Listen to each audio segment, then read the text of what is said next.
Good morning! Good morning, sis. So, tulog pa yung iba. Meron tayong pa-breakfast dito. Sinangag na. Ano nga tawag dito?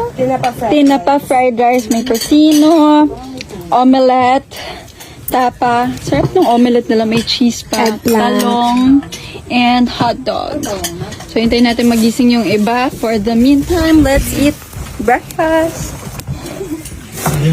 Doc Elwin, sorry. Gutom na talaga kami. Ito nga pala yung house na tinutuluyan namin dito sa CuteCad. Kakatapos lang namin mag-breakfast and this is the view here. At napakaganda niya talaga. I'm not sure if si Ruma yung pangalan ng lugar o ng place na to. Pero pagkakakilanlan ko lang sa kanya ay CuteCad. And dito kasi meron siyang parang pathway. To. Pero nag-e-end siya dito. So, titingnan natin kung ano meron dun sa baba. Kasi feeling ko may beach doon. And feeling ko pwede mag-swimming doon. So, nagpalit na ako ng pang-swimming. Para pag nakababa na tayo, rekta na lang ulit.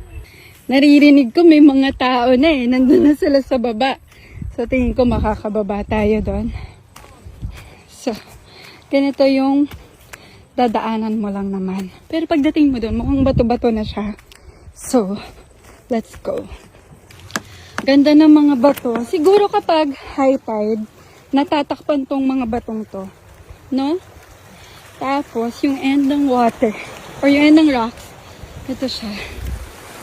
Ang ganda. Ang linaw ng tubig. So, ibig sabihin malinis siya.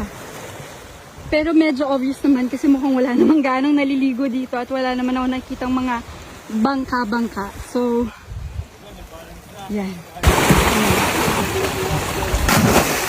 Ay, di ko na-record. Hindi na record. Hindi na-record pala. Ang alat ng tubig! Ang alat ng tubig! Wala pong ahas. Wala. Ang ahas. Nakakasip pa po yung ahas. Pero maalat yung tubig.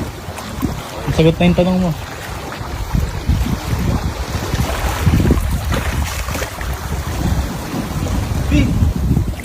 Saka mababaw lang. Tayo no.